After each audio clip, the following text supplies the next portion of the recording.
What's going on, guys? Welcome back to a very special episode of the Lions Den. My name is Jack, and joining me today, my good friend, my brother, my homie, Jesse Tiv. How you doing? I'm doing great. How you doing? Doing fantastic. And today, we're gonna be doing something a little bit different. We're gonna be doing a kind of spoiler, podcast review of Avengers Infinity War. We just went and saw it as of recording this the night before, and we're here to sit down and talk about it. And there's definitely a lot to unpack here. Overall, I would say this was definitely a step up from Age of Ultron, which should just be burned at the stake at this point as the worst movie in a long time. It was overall a good time. Yeah, I agree. I don't hate Age of Ultron that much. I think it gets a fairly bad rap because it's below average for Marvel movies. I don't think it's a dumpster fire like the majority of people think. And in Infinity War, yeah, it's great. We'll get into some of the things I liked and don't like once we get into the spoiler part of this. So I'm going to keep my overall opinion kind of concealed here. Yeah. Just to kind of talk non-spoiler then for a little bit. I will say that kind of just running off the theme of movies in general nowadays, the visual effects, the overall look of the movie was just gorgeous. I will say this kind of does suffer from the usual thing with other Marvel movies where like the action scenes are very shaky, quick cut, and were kind of hard to watch, and I'm a little bit disappointed to still see that being done so rampantly, as I think there were some great opportunities here to kind of slow down the camera movement and editing and really showcase some of the scale of what was going on within the movie. But overall, I thought the direction and the camera work was really good. Yeah, I agree. And jump cut madness is always going to be in movies with crazy casts like this because you cannot train 30 A-list actors to be like John Wick. Like Keanu Reeves isn't John Wick because he trained for a year and a half to do these long cuts because 90% of the people in Avengers are stunt doubles. So you're going to have jump cuts no matter what we do because nobody wants to train like Keanu Reeves did. The True. other thing I liked about this film was the score. I really enjoyed the score. I thought it was like subtle in some places and like really booming in other places, and I really enjoyed that. Yeah, and I think that's a good thing to hit on because I feel like some of the other Marvel movies, even earlier Avenger films, kind of suffer from like overuse of the score. I think it's becoming more of an appreciated art form in deciding when you can even just go with no music as opposed to going full booming orchestra. And I felt that some of the best moments in the movie, which we'll talk about in the spoiler section, were partly due to the fact of how they handled the score. And the score overall was, as usual, fantastic. Yeah, I agree 100%. Okay, so no, I mean, not really much else to talk about non-spoilery. The movie's like what 2 hours, 40 minutes long. It felt Uh, long. It really it did felt feel pretty long. long, and I think that There's a has to do couple of with moments in the movie that yeah, do drag a little bit. I think that has to do with how they handle the plot. So I think at this point, what we're going to go ahead and do is just, if you haven't seen the movie, what we're about to do is go full spoilers. I'll flash on the screen, make it as clear as possible that if you don't want the movie spoiled, click away, go see the movie, come back. Make sure you leave a like though. Appreciate it. All right, Drop a Matt. like. Jumping right in, I think the movie opens really strongly with the exchange between Thanos, Thor, and Loki on the Asgardian ship. I thought that was a really great setup for how powerful Thanos was. I think delivers right away kind of like the stakes of the movie. I really enjoyed the opening scenes. Yeah, I think this is like the opposite of a cold open. I mean, it's just kind of like in your face, like Right. you jump right into it. I'm not a huge fan of that because I need a little, second to get my bearings. That's why cold opens are very popular. Yeah. Um, I felt a little overwhelmed right off the bat, but it was great. It was fun to watch. Everybody loves Tom Hiddleston, and Thor and Loki together are always great. And then obviously Idris Elba's there as well. I just felt a little overwhelmed because I did not know who Thanos' cronies were, what they could do, and they're just like moving metal and shit. And one guy's got like a Nautilus hook from fucking League of Legends. I don't even know what's going on, and I'm trying to figure it out. And it's just kind of a little fast at the beginning for me.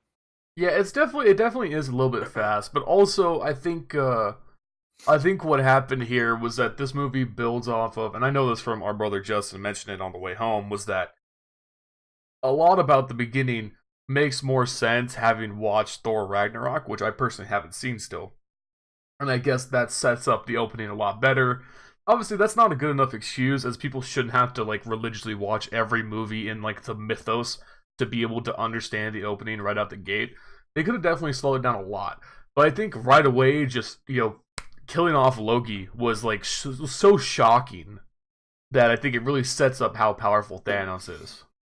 Bro, the body count in this movie is just so fucking dumb high. I'm actually like, I don't know how to deal with it, to be honest. Like, there's too many dead people in this movie. You haven't killed a single person in all of the fucking Marvel movies, and now we're Yep. here at the last movie, and you kill like 30 fucking people. It's like, holy shit, dude, I can't deal with this. Yeah, that is. Yep, that is fair to say that this movie goes 0 to 100 right out the gate. I think it is kind of interesting that after this exchange with Thor and Thanos blows up the Asgardian ship, we don't really know what happens. Presumably, I'm assuming Thor does something to get his brother's body. I mean, thinking about like kind of like that Viking mythology, they're very like set in their customs with what happens when loved ones die. And I can't imagine Thor just leaving Loki in the middle of fucking space. So I feel like that's Thor, a semi-plot hole. They find Thor floating in space. It's not like he has any body. Like, he's gonna die. He just gets lucky. And that's the other thing is like, bro, what can Thor survive? Thor can survive fucking anything. He's out in space, floating in space. He gets hit by the fucking Melissa Milano ship.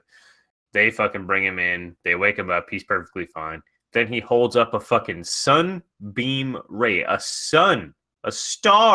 A fucking star, dude. Sits there and eats it. Like, it's, bro, come on, man. Give me something. He's got to be able to take some damage at least. Like, he looks fine. Yeah. Dude, true to it, when in that scene, which grants later on in the movie, we're kind of jumping ahead here. I know, but when he's holding open the Stargate, dude, his fucking bicep is at like a 90-degree fucking angle. It's like, guy's veins are thicker than a fucking pencil. It's like unreal. Yeah, no, it's just like give me something. If I know Loki's not Asgardian, but Idris Elba is. He can just die to a fucking stab wound, but Thor can just survive. Thor can survive space and the full power of a star. Like, I just need some consistency. That's all. I can't handle it personally. I'm not a big fan of that. If he can recover from everything, why did he lose an eye? Why didn't he just like god magic reappear an eye? Right. Yeah. Agreed. So moving on past that first initial part, we get the immediate introduction. Tony Stark and Pepper running around talking about their wedding and having kids, and then right away we start to see the mixing of the Marvel series with Tony Stark being dragged in by Doctor Strange. Bruce Banner ends up getting bifrosted into Doctor Strange's home, and that whole exchange, the character interactions between Stark and Strange throughout the movie were some of my favorites, just because there's such conflicting, strong personalities that I really liked all their interactions. Yeah, I agree. And the other thing is, the Stark and Pepper stuff, I just cut it from the movie. It has nothing to do with anything. It's so boring. It's such a fucking minor plot line, and this movie is long as fuck. Just cut it from the movie. Well, it's just there so that like Stark's doing something when Strange appears to beckon a man about what's going on. It's like 10 minutes of bullshit from Iron Man 3. Like, nobody gives a fuck about Iron Man 3. You're right. Yeah, it definitely does. I think overall, the biggest flaw with the movie is that it's very clearly two films stuck together, and especially towards the end, it starts to show pretty blatantly with how it just gets to the point where, a good movie, the key plot points don't read out like a fever dream. This reads out like a fever dream on crack when you go over all the major plot points that happen in this movie. It's insane, like, how much they fit in. Which, on one hand, I'm impressed they managed to do it all and still make, generally most of it very entertaining. But I would have just rather seen an Infinity War 1 and 2 and just cut the movie at the halfway point and be able to expand on some of these storylines, because on one hand, I found it really remarkable how well they managed to kind of jump between the different plot points, kind of all heading towards the same end. Kind of like this Tarantino-style movie where we're jumping between different character point of views going throughout their own story, but their own stories kind of intertwine. And I like that a lot. I just wish they could have slowed it down and expanded on some of that. We could have seen more of Thor at the Forge with Peter Dinklage, and more of Doctor Strange and Iron Man on the ship with Spider-Man going towards Titan. Like, they could have slowed down some of this had they chosen to go with two movies. and I think that would have ended up making some of it not so much like of a knowledge dump, which is what the movie ended up being. Yeah, and I don't want people to get the wrong idea. Like I enjoyed the movie. It was a good watch. I just feel like some of the pacing in places is really bad and hard to watch. And it's like, dude, this is the culmination of all of the Marvel movies. Like we have been talking about Thanos for 10 fucking years. Yeah, Like I want this movie to be incredible, and I think it's overrated right now, to be honest, without a second viewing. Now, to get back on where we are in the movie, Doctor Strange. I've seen Doctor Strange a couple times. Not a fan of the way Benedict Cumberbatch played this character. He's a total fucking asshole the whole movie. oh, he's a Like, prick, no for real. redeemable qualities whatsoever, and I do not remember him like being that much of an asshole to everybody. Like he's funny in Doctor Strange. There's great light moments between him and He's Wong. He's just a witty, total yeah. fucking dick in this movie. I don't understand. It's like he took the weight of having to defend the Infinity Stone so to heart that he lost his character in the process. Like, even though he's been defending the Infinity Stone for a long time, he's given the amulet, halfway through Doctor Strange. He still never loses his sense of character throughout the weight of that conflict. And, to see him kind of just abandon that kind of that sense of wittiness, that characterization that's like so key to him was a little bit jarring, especially because later on in the movie, he kind of does an about face and just gives up the stone, which is just Right. like, dude, you've been such a prick about the stone the entire movie. You're just gonna give it up as soon as it looks like Tony Stark's gonna die because we can't kill off Tony Stark. All right, let's keep moving through the plot. I will say, one thing that's kind of a constant point throughout this movie is that there are some really well written, like comedic relief moments in the movie, and a lot of it comes from the Guardian of the Galaxy characters.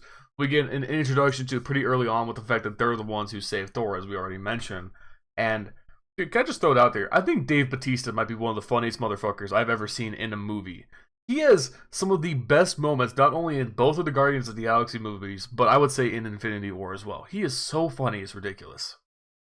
Yeah, he's a great character, super funny. I mean, there's great light moments from everybody. I think Tony Stark and Spider-Man have some great light moments as well as Thor.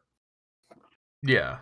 I will say that, like, sometimes they could focus a little too much on, like, the comedic relief and some of the more serious moments in the film, but, there is so much going on in Infinity War that I think the comedic moments are, like, more necessary than in other Marvel films. Like, they really do good at, like, kind of breaking up the pace a little bit so it's not all doom and gloom and Thanos is going to destroy the world. And then also, obviously, the big intersecting plot here with the Guardians of the Galaxy universe and the Avengers universe is Gamora and her plotline with Thanos, which I think is by far my favorite part of the film. I think everything that happens between them is some of like the best emotional like through lines they've had in the Marvel movies. At least for me, I've really liked those parts. I mean, it was very, very clear that was where part one should have ended. Was Right. when he sacrifices Gamora and gets the Oh, Soul very Stone. clearly. That's like clearly was the cutoff point, and let's make a second movie. I don't understand that, but without harping on it anymore, yeah, I do like Gamora's plotline. I think she plays a very key role in the film. Thanos, I don't quite understand all the way. I don't see how you can care for her, even though I don't see how you can care for her and take away her population at the same time. Right. How can he like love his daughter but also massacre mass amounts of people? Yeah, which I think is mean, that's the thing she hits on. Is We that can talk she's, about his motivation as well, because it is one of the best motivations as far as villains go in the Marvel Universe. yeah, and I think that's if you want to compare like say Age of Ultron and Infinity War just villain to villain, whereas I felt like I just couldn't get behind the motivation of Ultron at all. It just felt kind of like empty, and he was just there to be evil for evil's sake. Thanos is a character with flaws, motivations. You understand him in a way that makes you even see his point of view and kind of understand it, but you're also like, yeah, the dude's evil. You don't want this to happen. Which I think is very key because you consider a conflict that has so many different perspectives, like this buildup in the Avengers universe. And I think if Thanos was just evil for evil's sake, it would have been a major letdown, especially because we've been hinting at Thanos for so long. And I think like the big emotional payoffs with Thanos, like when he sacrifices Gamora, or like my favorite scene in the movie by far has got to be when he's on Titan and he shows Doctor Strange what Titan looked like before the destruction, and that he saw it coming, and that what he was going to do to try and prevent it. That scene is so good.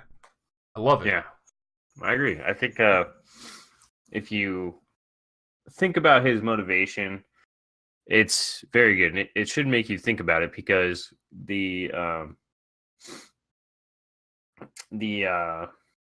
God, what would you call it? The like concept? No, oh my God, the resources. The resources in the universe are finite, is what he says. Yeah. And that's a fact. The Earth's resources are finite, and we are going to run out of food one day. The star will burn out one day. So if you think about it from that point of view, if it was between mankind and half the population at random, what would we do? And you see what happens if you do not. Everybody dies. Right? So there's no good solution. So how do you make that decision? You don't make that decision in the end, because it's morally wrong to kill half the population to keep humanity alive, even though that's what happens at the end of the movie. But it is an interesting thing to think about, because the resources are finite. You can't make things out of thin air. You need resources. So when you think about it from that perspective, anybody who sits here and says that Thanos is wrong, then you're not thinking about it logically. You're only thinking about it morally.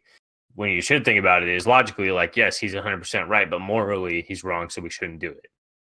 Right. There has, you want to believe that there's some kind of, like, there has to be another solution, right? There has to be something we can do to avoid that end. But from a logic point of view, we saw it on Titan. Yeah, we saw it. Titan collapsed because they didn't listen to Thanos, and that weight of the problem is very clearly portrayed in Thanos' character. You can see that he's carrying this this sense of burden that he has to save the universe.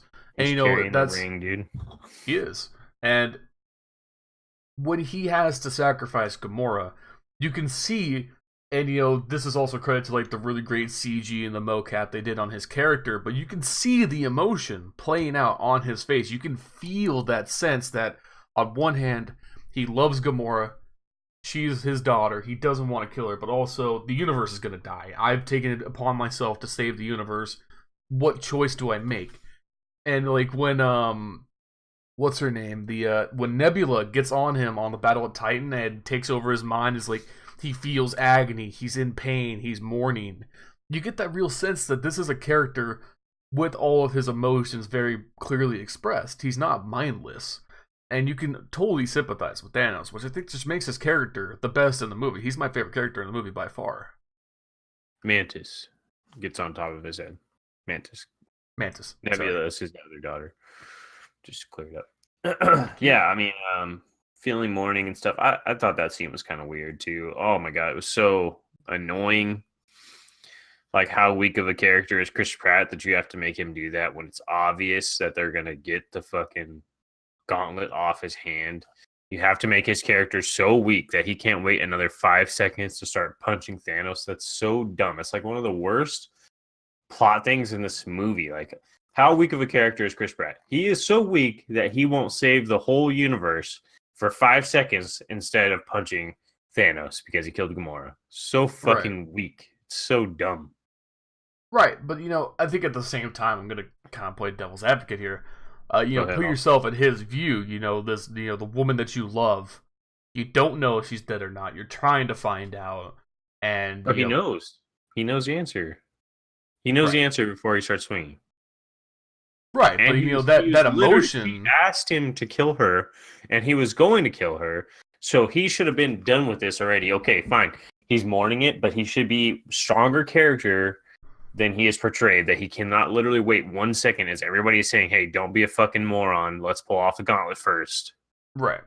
I agree. I think it is nonsense that he couldn't wait a couple more seconds for them to get the Infinity Gauntlet off. Because if they get the Gauntlet off, half the universe doesn't die. There's no more movie if he gets the Gauntlet off. Yeah. So, I don't know. I could see them playing it out a bunch of different ways. I don't think the way they did it was the right way, but... Well, it just makes Chris Pratt's character so fucking trash. Yeah, and frankly, his character throughout the movie was kind of weak overall. he has his interactions with Thor on the ship are some of the funniest points in the movie. But after that, his character just kind of it's just meh. He's relegated to comic relief for sure. Yeah, which is unfortunate because I think that the Guardians of the Galaxy cast have a lot of potential and a lot of things that they could do with the Avengers, and they are funny, they are comedic relief, and like the scene towards the end when Buck is twirling Rocket on his back and Rocket's just gunning down aliens, like that's a great scene, and shows how Rocket and Buck could really get along. But I think they could have used the Guardians of the Galaxy characters better. Absolutely agreed. And okay, so kind of moving on a little bit. We're jumping all over the place, I understand. Sorry about that, guys. But they saw the movie. Yeah, hopefully. If you're still watching this and you haven't watched the movie, I feel bad for you. There's nothing left to watch. All you need to know is that Batman dies, Obi-Wan gets the high ground, and Anakin becomes Darth Vader. That's all I gotta know. Spoiled. Mm-hmm. Spoiled. And so some of my other favorite parts of the movie, I really like the interactions when Thor is on the star, like we were talking about earlier, and Peter Dinklage is like the giant dwarf. Like that whole reveal of that's Peter Dinklage and the dwarf is like 10 feet tall is great. But this is where I think it starts to show the flaws of the movie being too much at once, because I want to know more about that forge. I want to know more about the weapon they made and why it's the weapon that can kill Thanos. They kind of just like go, it can kill Thanos. That's it. Let's get it. It kind of shows the fact that I think a stronger movie, a part one of this movie, would have expanded a little bit more. We could have gotten more information, background on what this axe was and why it was going to be so powerful. However, it still is a great scene when the axe pops out, Thor holds open the star, almost dies, supposedly, even though he probably just muscles through it because he's Thor, and Groot makes the handle on the axe. Like, that's all great stuff. I just wish they could have expanded on it more. I think they kind of just, they used Peter Dinklage as a one-off cameo, and we have 5 minutes of what could have been a lot better had the movie been dragged out more. Yeah, I agree 100%. I don't really have much to add. I thought the Peter Dinklage stuff was cool. I just, it's very quick. Yeah. And that's kind of just, that is the through line of Infinity War, was what could have been had they taken the time to make the part 1 and 2. I don't really understand, because I don't know much of the background of why they ended up not making it a part 1 and 2 movie, but I think the movie definitely suffers from having to be one film. And especially, I think we're just going to go ahead and jump to the ending here, because I think the ending is probably the most disappointing part of the movie. No, it's so sudden. It's so sudden. Thanos gets, we had this whole plot line with Vision and Scarlet Witch, and, just, we think that Scarlet Witch destroys the Soul Stone, or it's the Knowledge Stone, right? The Mind Stone? Mind Stone, yeah. Mind Stone.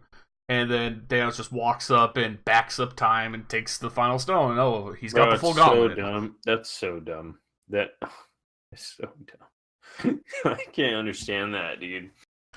Go ahead. I just can't understand that. It is a good looking scene, though, to be fair. When they wind back time and rebuild the Vision, the look on his face. Mm-hmm. And then that scene right before I didn't say it wasn't cool. I just don't understand. I don't understand either. I do like the interaction with Scarlet Witch and Thanos, though, where Thanos talking about how he understands her pain, the sacrifice, and just instantly just rips that away. That's a good setup right there. Mm-hmm. Unfortunately, just kind of leads to a disappointing end. I mean, that last 30 minutes happens so fast. Like, it's, okay, we're going to take the stone out of Vision's head. Okay, we're not going to be able to. Okay, they almost get the stone out of Vision's head. Okay, we can't. Scarlet Witch is going to destroy Vision. Scarlet Witch destroys Vision. Really emotional scene. Okay, we did it. We stopped Thanos. Never mind. Thanos just gonna just do time bullshit, bring Vision back, take the stone. He has all the stones. Thor's gonna kill him. Thor kills him. Oh wait, no, Thanos kills half the universe. Like, that's the plot line of the last 30 minutes. Bro, what the fuck? It's like 5-minute scene. It's like 5 minutes of movie. Like, we're talking 5 minutes of runtime. Thanos backs up time, takes the Mind Stone, gets the gauntlet. Thor kills him. He does this time thing with the gauntlet. He flashes into some weird realm with Gamora as a child. Yeah. She says, "Did you do it?" He says, "Yes." He flashes back. His gauntlet is fried. And he's injured from the stones. Injured. And Thor looks at him and goes, "What did you do? What did you do?" And then he just disappears. Yeah. and everybody starts turning into ash, and like the body count just goes crazy. You're just like, what the fuck just happened? Like, there's Yeah, dude, no. you gotta be kidding me. Fucking Black Panther dies. You killed off Black Panther and Spider-Man and all of the Guardians of the Galaxy crew. What the actual fuck? The body count goes from 0 to too much in like 2 seconds. And like that It whole makes no scene sense.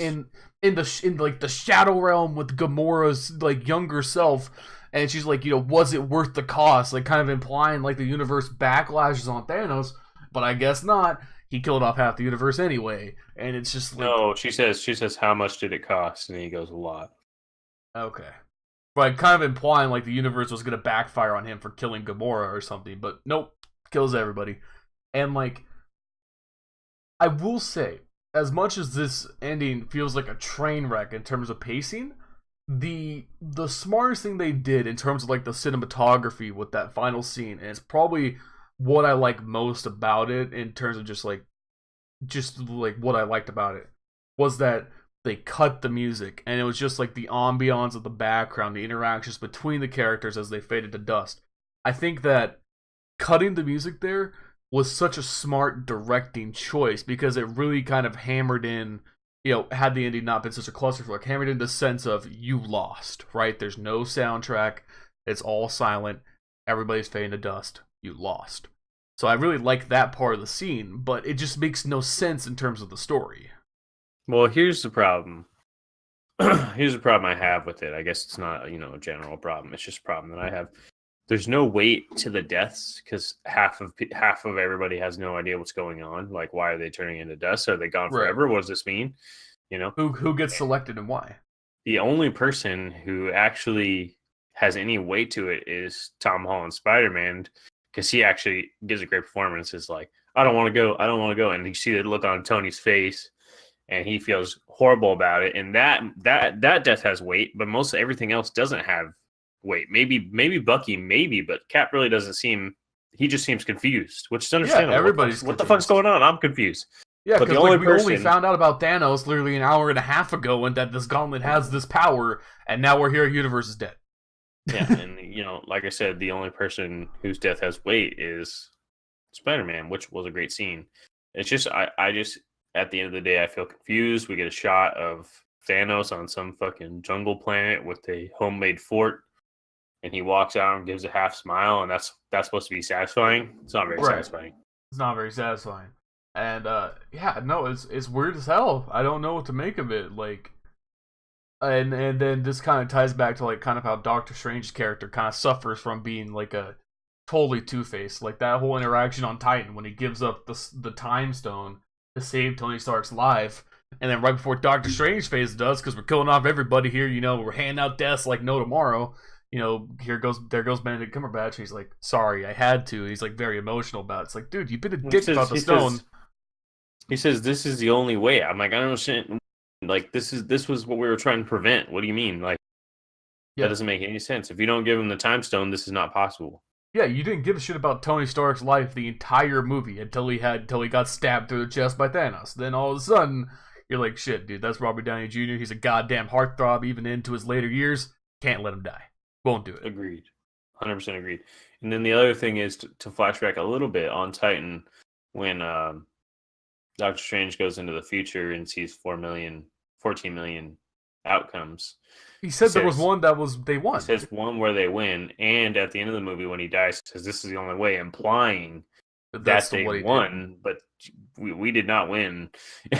Maybe in the next movie we win, but we have not won. 100%. Yeah, no. I want to assume that that he was doing what he was doing because he was following the one outcome that won. But for sure, absolutely, that is implied. Yeah, that's definitely implied, and if it's not, that's a plot hole. But I don't know. It's so weird. I don't think he says what he does at the end unless he is following the one outcome that wins. And the next movie, which will not be Infinity War Part 2, it'll be Untitled and it'll be something else. And it either will or will not include Thanos. I'm not 100% sure. Hopefully, it does include Thanos, but this movie is so cramped and is very clearly two movies shoved into one that I believe Thanos' arc is done. Whether he shows up in the next movie or not is a toss-up right now. Yeah, the only thing I could see him showing up for is if like some kind of universal power rebounds on the fact that Thanos just nuked half the universe Right. as like, hey man, that's not cool, and like somehow they had to use the Infinity Stones to bring everybody back. But I don't know. They haven't. But dude, that would be so. I swear to God, if they bring these people back in the next Avengers movie, I will be done with this Yeah, series. I swear to God, if you unkill everybody who died on in this movie, I will stop watching this series. yeah. But at the same time, it's like But it's gonna happen. You with know it's yeah, gonna with how happen. many big characters they killed off here at the end, they kind of forced But themselves to. you know they want another Black Panther movie. You know they want another Spider-Man movie. You know they want another Doctor Strange movie. Hey, to be fair, I want most of those things too. Me too, but like you just killed off all those characters. It's like you're tipping your hand to everybody, like, "Hey, we're bringing them back, boys." Yeah, I mean, they might also do some weird, bullshit where it's like Bruce Banner and Tony Stark create some kind of like, because in the comic book universe they go between dimensions and different like versions of the same universe. Maybe they start doing some kind of whack shit like that. But even then, it's like, why? It's like if you didn't want to kill off the characters, don't kill them off. If you didn't want if you didn't want Thanos to win, don't let the movie end with Thanos winning. You know what I'm Yes, saying? yes, agreed. Eh, To kind of wrap it up and give you my final thoughts on the movie. I know it's been rather negative, but I feel like this movie deserves it. Um, did I enjoy watching it? Yes. Was it very satisfying? No, it was actually very unsatisfying. The movie is rushed in some places and slow in other places. Would I watch it again? Yes. Would I watch the next movie? Yes. Do I like this movie? I'm gonna give it like a C plus as far as my grading system goes. What do you think? See, I'm kind of torn on where to sit here because I think at some points in the movie, it's the best the series has ever been. At other points, it's a complete letdown. Right?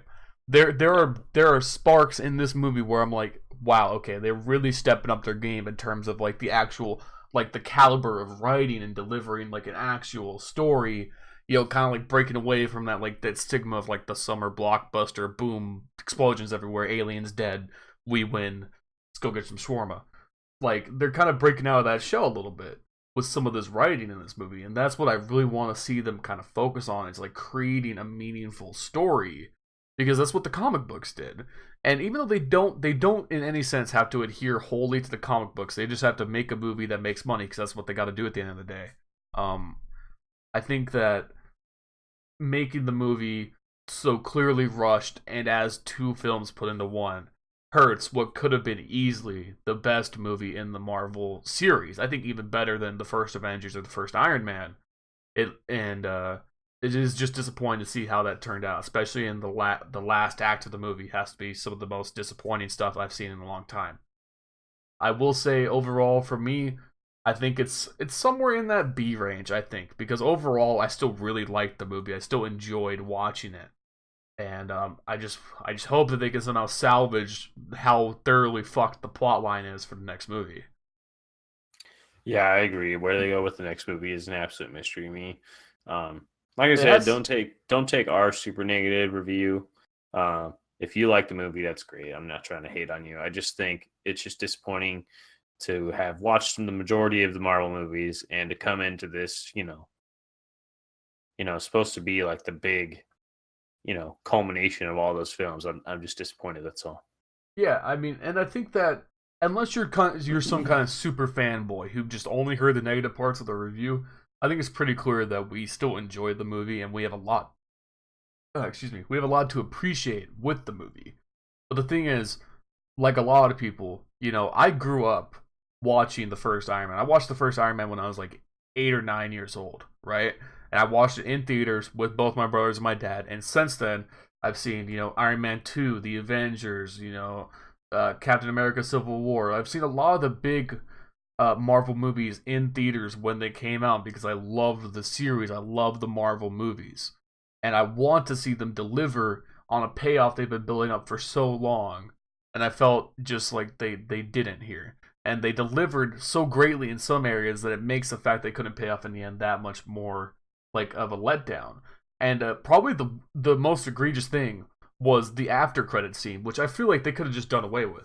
Like not only did they put the after credit scene like way in the back as opposed to normal. Like normal they do like the initial credits, after credit scene, then the full credits. But this time they gave us the full 15-minute credits and then the little 2-minute scene we could have just watched on YouTube. Fucking 30 seconds that scene was. It was trash. And no clue what it sets up. Like it's just it's an Easter egg. I'm not that deep into the comics to know. Yeah, it's supposed to be some kind of setup for the next movie, I would imagine, but just Nick Fury dies, which okay, let's go off another main character on the way out the door. Hey, thanks for coming, guys. Thanks for paying that money.